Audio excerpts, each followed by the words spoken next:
From the Hummel studio, this is the Football Show on PLZ Soccer's YouTube channel. Let's play.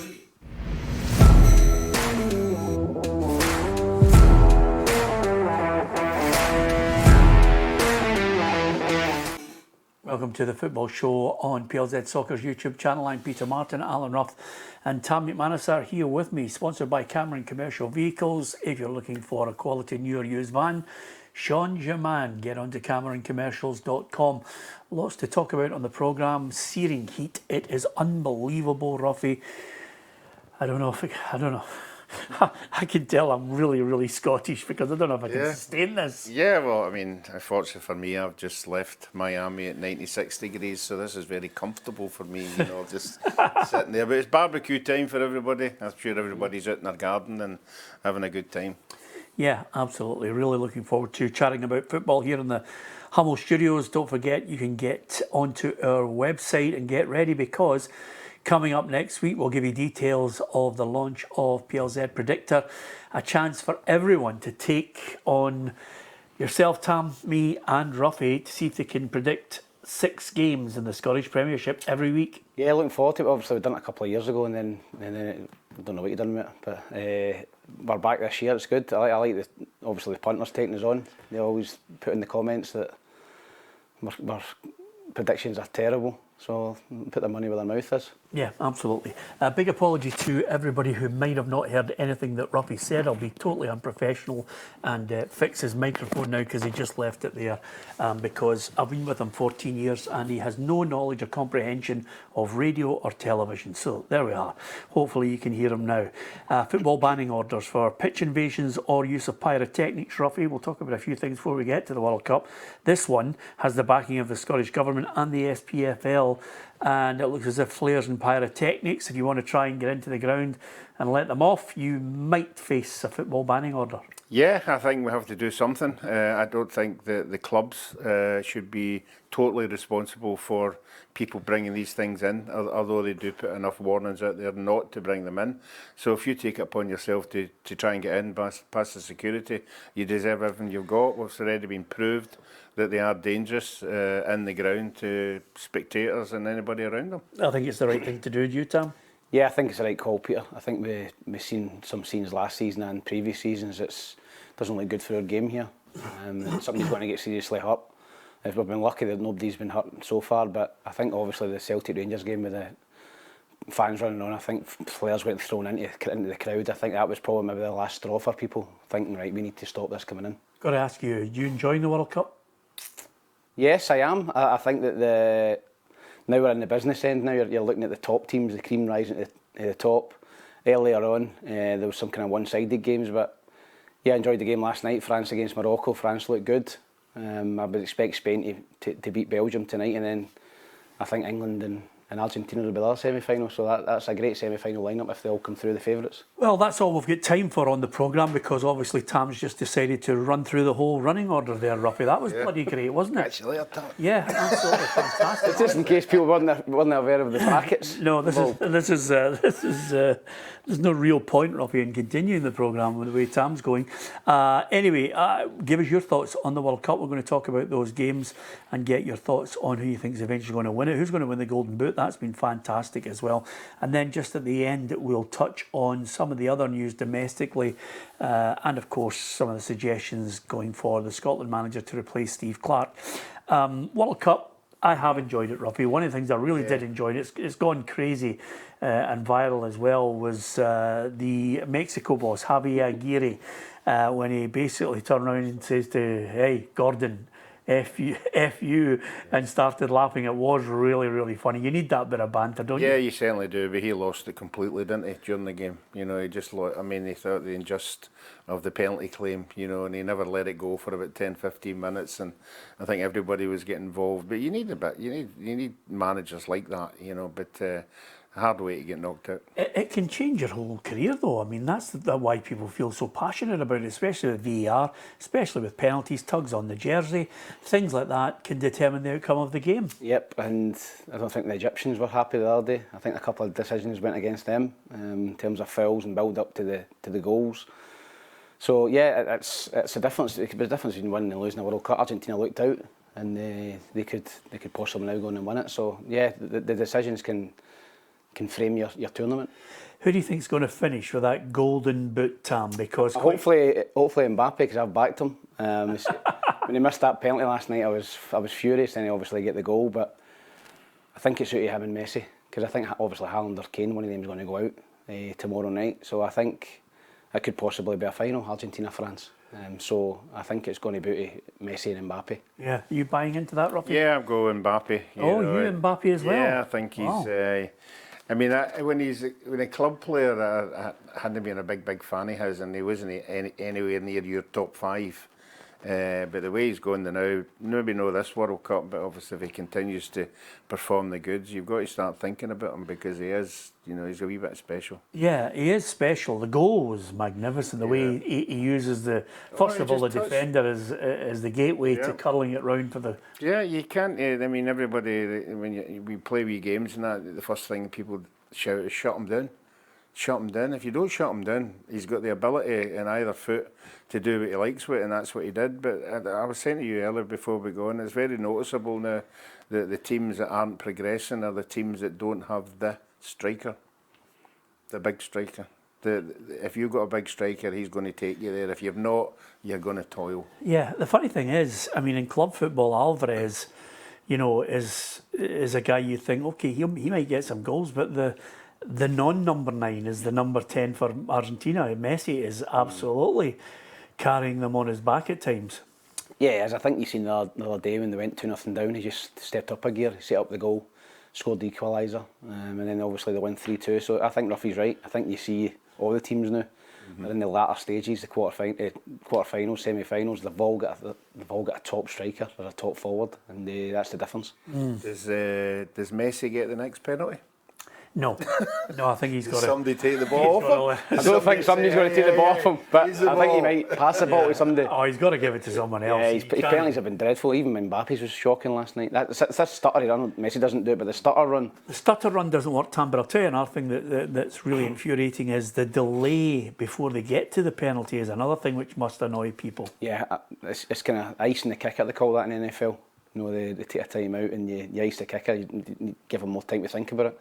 And that's kind of happened last night with Mbappe. I think it took 3 or 4 minutes before he took the penalty, and he turned it towards the goalkeeper. It was a really poor penalty. So yeah, I think the more time you've got to think about it, the worse it gets from penalties.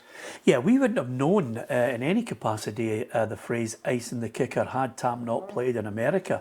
That's amazing. First one for me. Yep. Yeah, I knew that one. Something every day. I was waiting for him saying, once it got to the second quarter after the break, in the hydro break, He's giving us things we don't know. Over and above that, Ruffy, I think the other overriding factor here, I mean, I don't think Morocco deserved anything. They got what they deserved, to be honest with you. But the one thing that they do have, France, is I do think they have 3, if not 4, world-class players. They have got one in particular that I'm going to attempt to make his name. Elise. Yeah, Elise, yeah. Different class. There was a time during the game last night, he picked the ball up in the midfield and just decided to sort of mess about, and he went for a run along the halfway, and there was four Moroccan players chasing him, and he had a wee dink, and the 4 of them just sort of ran by him, and then he just went forward. The ability that he's got is just incredible. Born in London. Yeah, I think England will be disappointed that he's not playing in an England shirt. There's been a few actually that's been born in England. It's very difficult to get an England squad at the best of times. We've got so much talent, but yeah, I think that front 3, and then you've got guys like Dewey and Cherki. Who was your other ones? I said him. Who Dembele. was the other one? Well, Dembele's definitely. Dembele, Elise, Mbappe. Dewey, Cherki. Dewey's definitely world class, I think. And by the way, you just mentioned there Cherki and Barcola.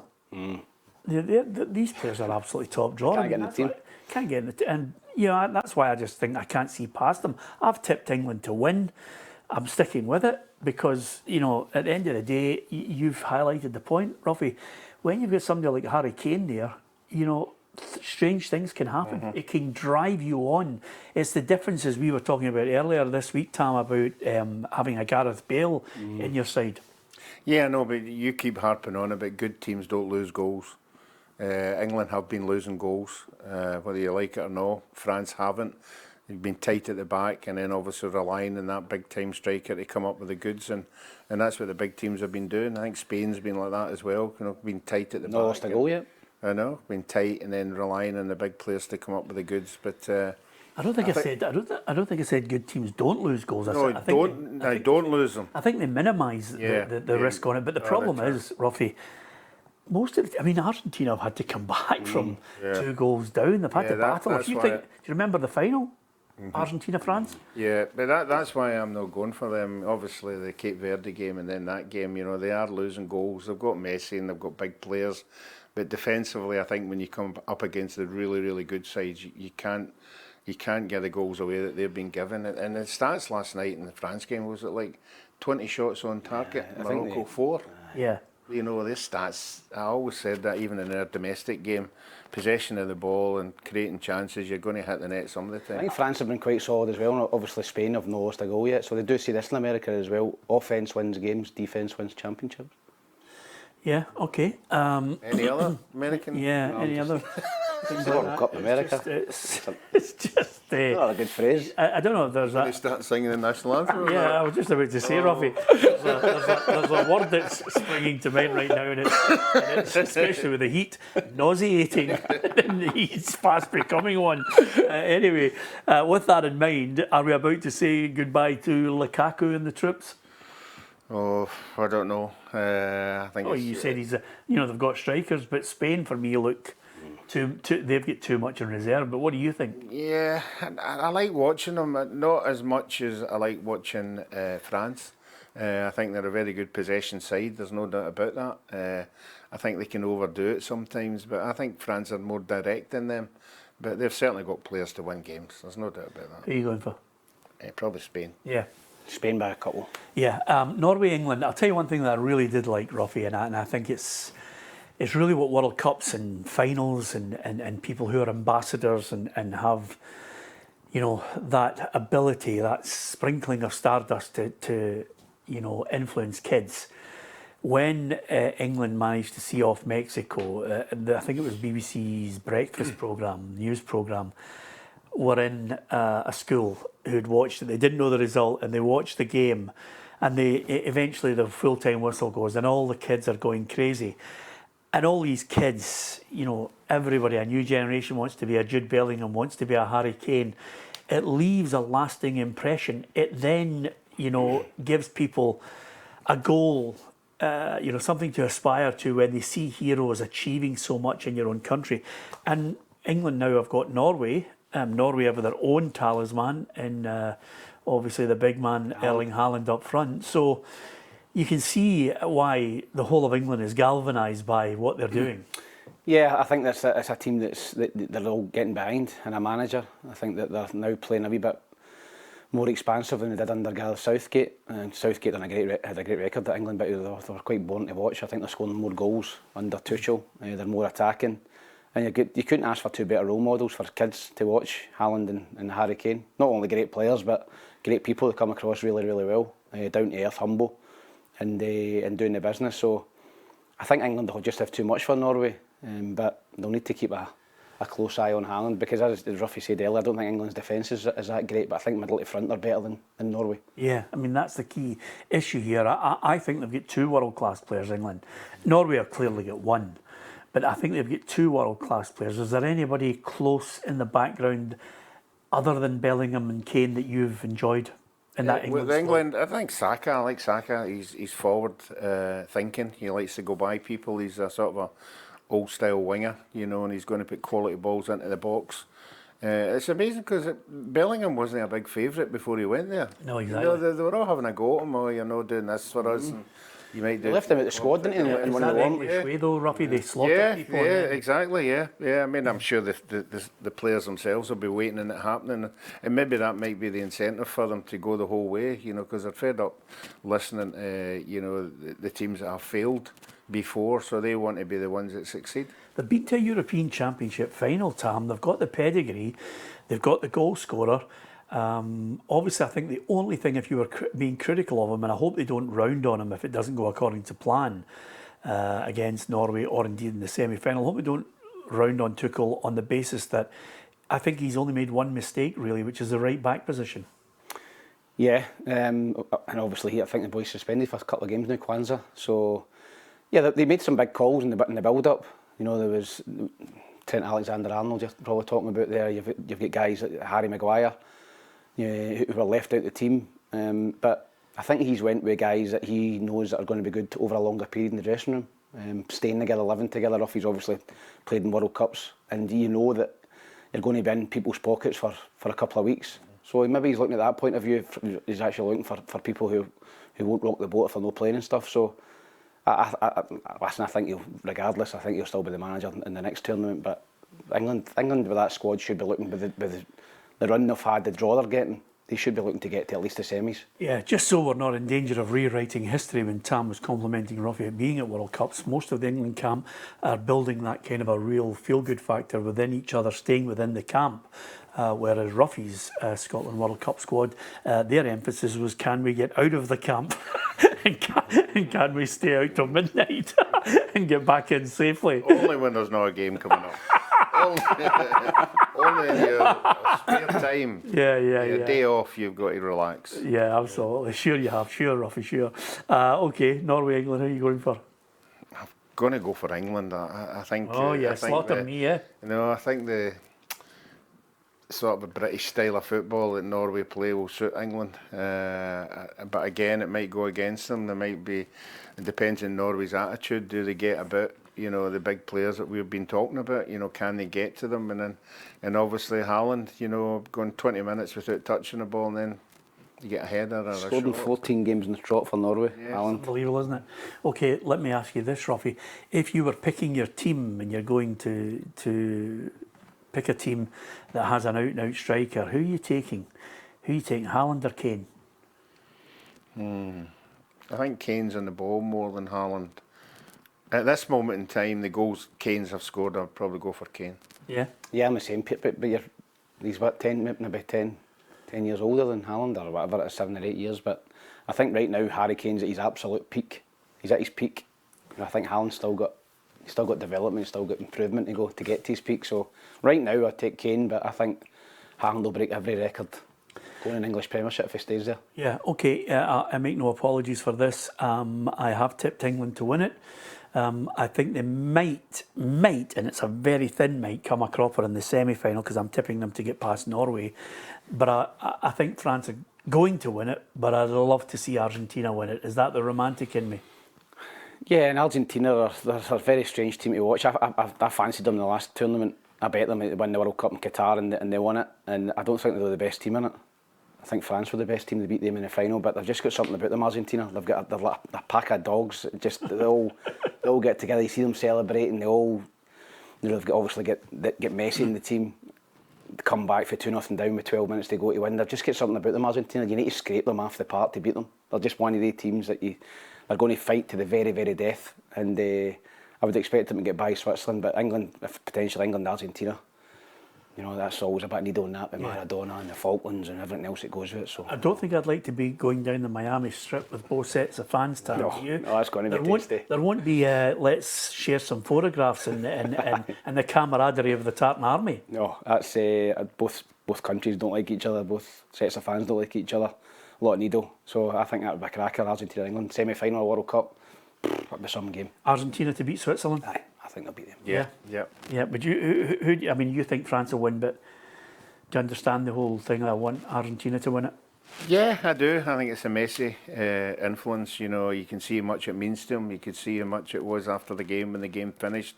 Absolutely incredible for a guy who's done everything in the game and he's in tears because he claws back the victory. So for him, I think obviously it's going to be his last World Cup. So for him, but I don't think Argentina will win it. I don't think their defence is strong enough. Have you ever cried after a game, Ruffy?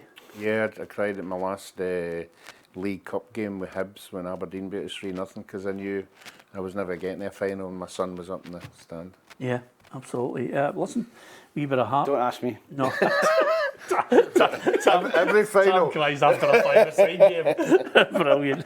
Okay, we'll move on.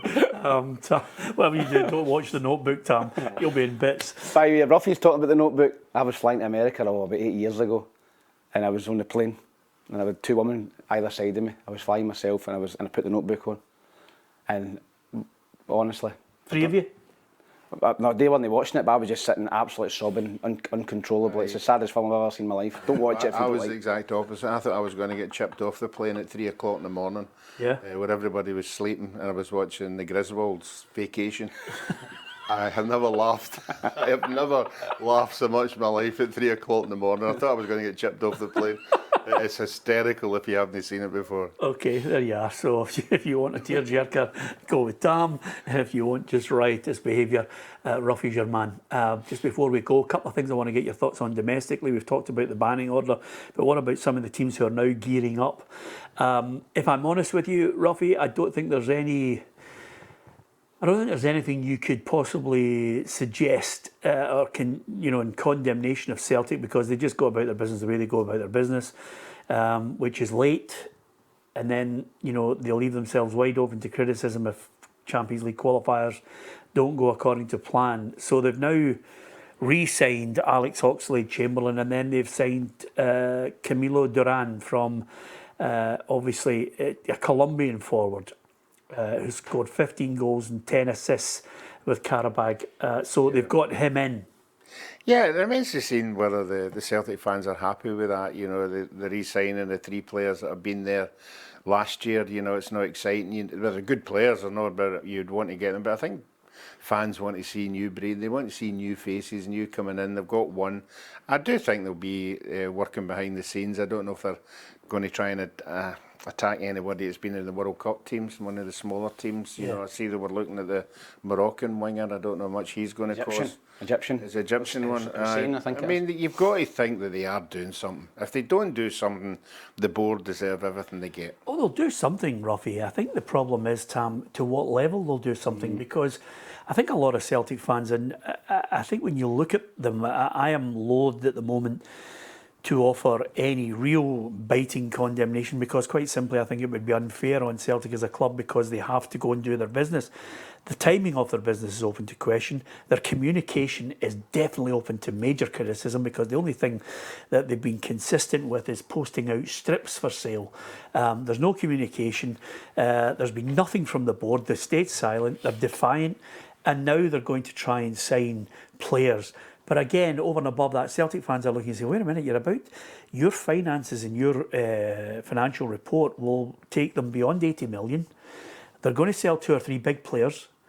They've already said that they needed, for the previous manager, and Martin has highlighted, they need quality. It's what level of player are they going to bring in? How much are they actually going to spend? Will they actually spend a penny? Well, they've started the window pretty well with the signing of Duran. I watched the highlights of him last night. He scored 5 goals in 10 games for Karabag in the Champions League. I think he looks a good player. Can play anywhere across the front. He's got pace, left-sided. I think he's a good signing. I think that's the type of signings that Celtic need to be making. They need to be making 6, 7 guys like that. Bring them in. They need a lot of players in Celtic. So I think the Celtic supporters will be flabbergasted that they've signed a player in July and they're not leaving it to August. So there is, you're right, Peter, there is a lot of work to be done for Celtic, and they've got to get players in. There's going to be, I know it's not happening and it's went very, very quiet. But what happens if all of a sudden there's a Maeda away, there's a Hatate away, there's an Engels away? It's not what happens if they are stonewall certainties to get out that door. Yeah, so that would be another. If I'm on the board or I'm the guys that making the decision, I'm going to say, wait, we know they're going. We better have something in, because if they 3 go and nothing comes in, all hell will break loose. I would counter that by saying that there might be an outside chance of Maeda staying, but then he's in the final year of his contract. Then you've got Hatate, then you've got Engels, then you've got Nigrin. You might be looking, and then there's what I would suggest is 3 or 4 players in the background who are never going to get a game that they're going to have to offload as well, who've just not been able to step up to the plate. Shin Yamada, no chance. Yeah, I think Celtic will know. I think Martin O'Neill and the board will know what players are going to be staying and who's going to be leaving. I think there'll be talks at the end of last season, start of this season, whether that's Maeda and Nigrin, talks with their agents, listen, I want to go somewhere else. I think they'll know. So I think that Celtic will will hopefully try and get players in to replace him before they go. So they'll have players in the building knowing that they're going to lose a Nygren or a Maida, possibly an Engels. So I think you've got to be proactive and getting players in. Days for the season, 14 days. I know, but there's a lot of players in the World Cup. It's not even that. You're talking about Champions League qualifiers. Yeah. This is the problem with it, and they've been in the movie not once, not twice, 20 times since 2003. And I think Carter Vickers coming back as well. I watched a wee bit of the game the other night against Shelbourne. He's a big player for Celtic as well. Get him back fit. Across the city, there's a real building of excitement for Derek McInnes, what he's doing. There's a strong suggestion that Václav Černý could be up for grabs from Besiktas. Is he one that you think could come back and make a difference? Because what I think Derek will be looking for is game changers. Yeah, I think you know what you're getting with Černý. I think he's been in Scottish football. He's done really well at Rangers before. Scored a lot of goals, created a lot of goals.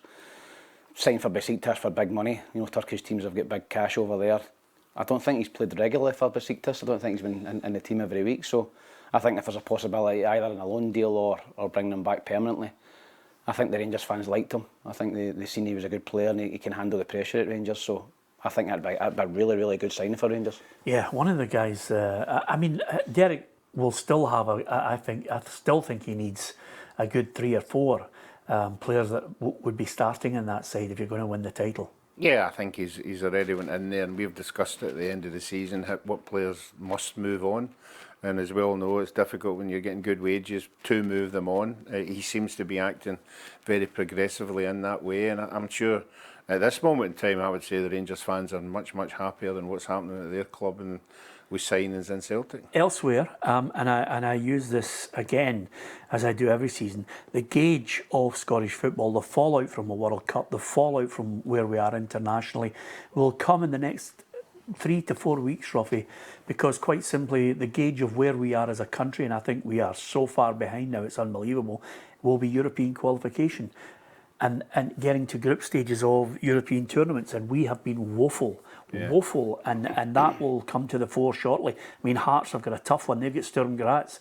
And I mean, he really has been, and Hearts have been proactive. They've signed a barrel load of players. Yeah, we say it every year at the beginning of the year, we want as many Scottish clubs still in the competitions after Christmas. It doesn't happen year on year. Maybe getting a wee surprise with one of the teams. Hearts are one of the ones you would expect, as well as Rangers and Celtic, to continue into the latter stages. But it's a big ask for them now, because you see these teams are now progressing. Teams that are coming in to these tournaments, not big names, but coming in and doing particularly well because they've got good financial backing. It's amazing how times have changed. I'm really interested to see what Stephen Robinson does up at Aberdeen. He's signed Nesta Guinness-Walker from Northampton Town. Now, the reason why I love this, Tam, and the only guy that springs to mind is a guy who used to play and goal for Airdrie called John Martin. Mm-hmm. And if there was a big game coming up and they interviewed John Martin, they got him to wear stuff. And Big John's a great lad. He's a brilliant lad, and he would wear daft stuff, just for the pictures for the newspapers. But I am amazed nowadays that they couldn't get Nesta Guinness-Walker to be in Obi-Wan Kenobi's cape with the lightsaber, because obviously the story is that he's a relative of Sir Alec Guinness. So they've got him. Who is what? Obi-Wan Kenobi? This is Nesta Guinness-Walker is a relative of Sir Alec Guinness, Obi-Wan Kenobi. So you're saying to yourself, go on, get the cape on. Here's the lightsaber. We know you're a left back. I don't think that happens anymore, does it? It used to be the big preview and the pull-outs in the paper. I remember at Hibs and all, you probably done the same. Hoarding stuff and stupid things for headline for papers. But you're right. That doesn't really happen anymore, sadly. 9 players up at Aberdeen he's signed, Stephen Robinson. Yeah, I think, again, I don't think there was anyone in any doubt that he was going to gut that place. I think that the previous managers' signings didn't work out. There were a lot of foreign boys up there. I don't think they had the heart for Scottish football. I certainly think that Stephen Robinson will be going maybe more British-based and more physical, bigger team. Try and build something similar to what he done at Motherwell and St Mirren. So, yeah, I'm no doubt that Aberdeen will be a bigger physical team under him. OK, listen, the good news is we're bringing back the predictor, PLZ predictor. It's a great chance for you to get involved. We're going to try and predict the outcome of The 6 matches, I'm going to be giving away weekly prizes, Ruffy, monthly prizes. Cool. Chance to win yourself maybe something really special at the end if you can hit the top of the table and be above us. We've been on good form, Ruffy, so it's going to take somebody really good to beat us, Tam. Yep, and say, well, I'm sure we'll put a wee wager on it between the three years. Yeah. Ruffy, you going to do Yeah, that? I'm quite happy with Ruffy that. can see the Enjoy season that. out. My tactics that Tam doesn't like. Yeah. I just go for 2-1 all the time. Yeah, if you do that, by the way, you'll have another sore knee to match your right one. What about, just as a footnote, Scotland manager, still no sniffs. Rafa Benitez or Roberto Martinez, just a couple of names thrown out there early on. Are they even going to be in the ring? I just think financially that the guys are out with Scotland's budget, but who knows?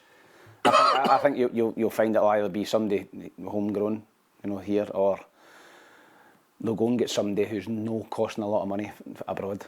Yeah, is that the way you see it, Ruffy?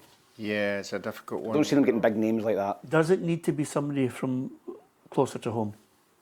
No, I don't think so. Would you like it to be? Well, we just discussed it there. There's nobody that's jumping out and hitting us, so that's a big problem right away. So it needs to be somebody who knows what Scottish football is all about and what the club's about. Okay, give us your thoughts. Is there any name that springs to mind for yourself? All I would say to you is we're really looking forward to getting back for the new season. Enjoy the World Cup, enjoy the heat, stay safe. Don't go out in the searing heat between what they say 11 and 2 o'clock, Ruffy. It just is unbearable. You've got to keep yourself safe and hydrated as well. That's the message. Hydrated, yeah. Water, that is, Ruffy. Alcohol. Alcohol's not the answer, Ruffy. Let me tell you right now. It's water. Try and avoid wearing anything black. Yeah. Because obviously that will attract the heat as well and make it really difficult, especially if you're over the age of 70. Just a thought.